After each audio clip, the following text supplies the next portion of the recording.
Alias pour un 13e tuto sur l'éditeur de mission, cette fois-ci sur la version 1.5, la version bêta de DCS, sur comment faire des portes pour aider la navigation.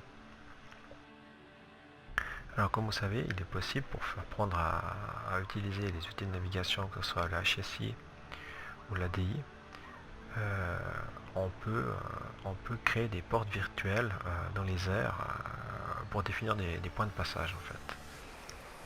Alors pour ce faire, c'est assez simple. Donc on va partir par exemple depuis le report de QTZ qui se trouve juste ici. On va prendre un F15 tout simple. On va le poser sur la piste. On va déjà le mettre prêt au départ sur la piste, prêt à démarrer. Voilà. Alors moi par exemple ici je vais déjà créer des points de navigation.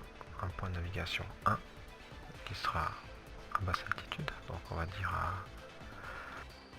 à 500 pieds. Un deuxième point de navigation ici qui sera à 2000 pieds avec une vitesse de 402. Après je vais mettre un troisième ici à une altitude de 5000 pieds à 402 aussi. Voilà. J'ai juste mis mon altitude qui était fausse, on va mettre 500 pieds. L'altitude 500 pieds aussi. Donc on va juste mettre un poil plus haut, on va mettre 1500 pieds. Voilà. Donc là, si je prends possession de mon avion,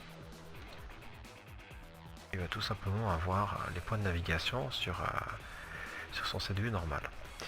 Afin de pouvoir afficher des points de navigation en forme de porte, des portes virtuelles en vert, donc tout simplement on va dans les triggers, on fait un nouveau trigger, donc je vais marquer début de mission, donc ça veut dire que la condition sera que le trigger va popper au départ de la mission.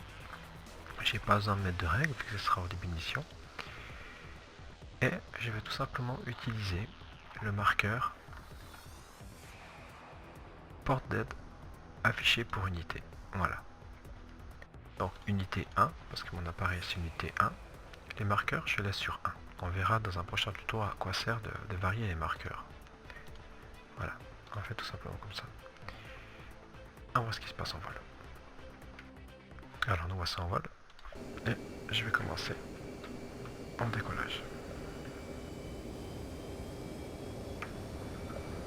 Donc on remarque déjà que bout de piste sur mon point de navigation, c'est pas un point de navigation en fait, c'est le point de décollage sur la piste. J'ai déjà une porte. Juste ici. Ça c'est la porte justement qui désigne justement notre décollage. Et vous voyez que dans le ciel nous avons les portes qui sont affichées. Donc j'ai ma première porte devant moi, point de navigation 1. Donc j'arrive dans 1,5 nautique.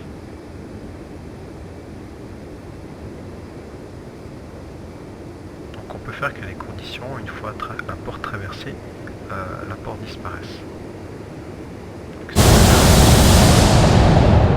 Donc elle vient de simplement verte. On peut changer aussi les conditions. Et la deuxième porte qui est là, ainsi de suite. Donc pour ça, on peut faire des exercices de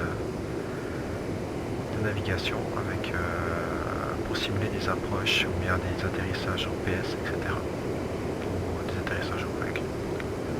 La deuxième porte et la troisième qui grandit, ainsi de suite. Et ça, autant de points de navigation que vous mettez dans votre plan de navigation, il y aura des portes. Voilà, c'est un tuto tout simple. J'espère que ça peut rendre service à certains. En tout cas, je vous souhaite un bon vol et puis à bientôt pour peut-être un 14e tuto. Bye bye.